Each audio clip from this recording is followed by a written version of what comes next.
Bonjour Denis. Bonjour.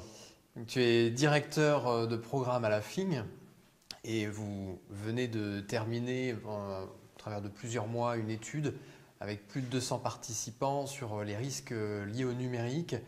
Est-ce que tu peux nous dire quels sont les principaux enjeux qui en sont ressortis?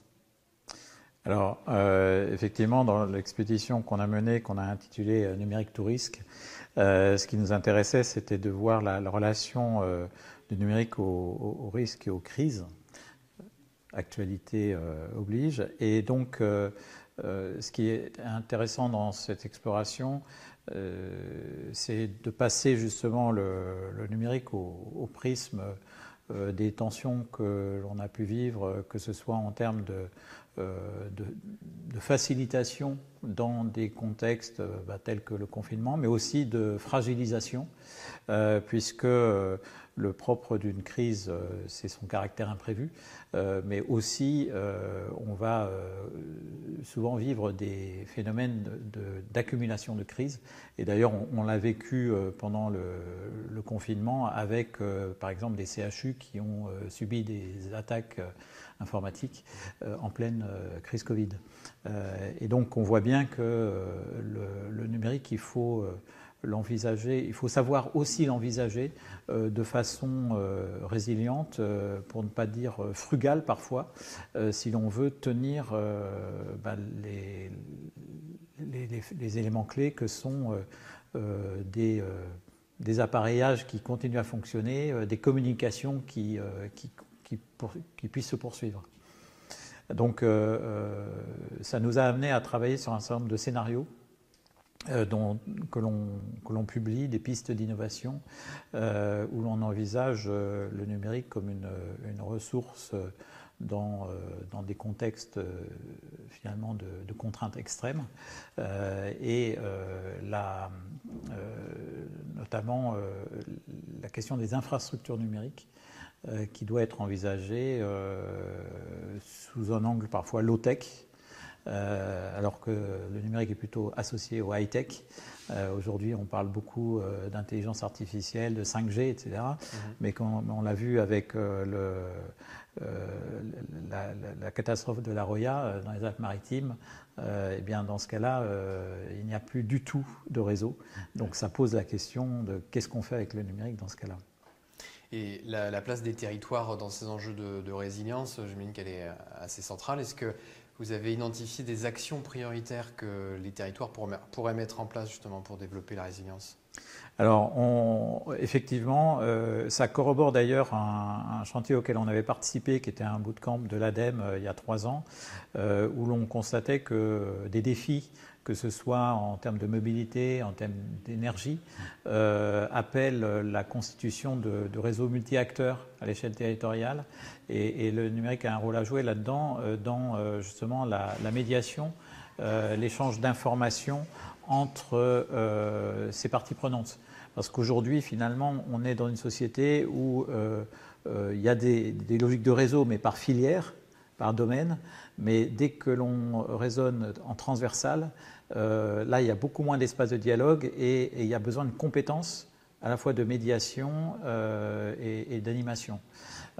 Donc ça, c'est un vrai chantier, un vrai enjeu pour les territoires. Je l'avais, moi, travaillé sur un atelier à l'époque, justement avec l'ADEME, sur l'autoconsommation collective d'énergie photovoltaïque.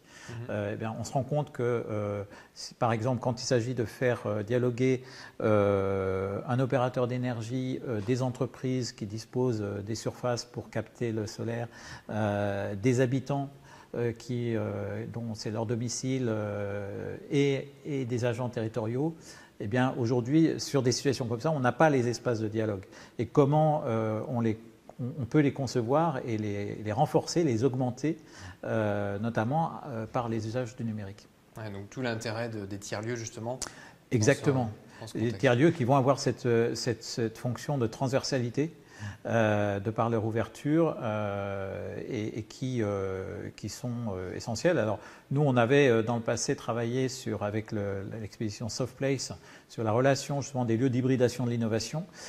Et on a analysé la dynamique des coworking, des living labs, des fab labs, qui sont autant de formats aujourd'hui de transversalité. Oui.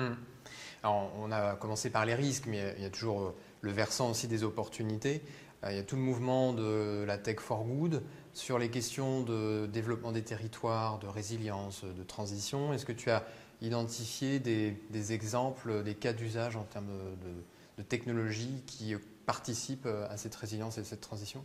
Il y en a une à laquelle je pense qui est très émergente, mais qui pour moi a beaucoup d'avenir. C'est l'opération Chaton qui a été lancée par Framasoft. Framasoft, qui est un acteur du logiciel libre bien connu en France et qui a développé tous les Frama-services, qui sont autant de solutions pour que des collectifs, petits et grands, puissent justement coopérer. Et leur réflexion, c'est de se dire, mais parce que ça a eu beaucoup de succès, ces Frama-services, et vu ce succès, ils se sont dit on n'a pas envie de devenir l'OVH de notre secteur. Et donc, comment fait-on pour justement répartir la compétence et la charge au sens numérique du terme? Et en fait, Chaton, c'est une expérience très intéressante qui consiste à relocaliser l'expertise numérique dans les territoires et recréer une relation de proximité entre les administrateurs serveurs et les utilisateurs. Et donc, pour moi, ça, c'est une approche résiliente parce qu'elle est décentralisée.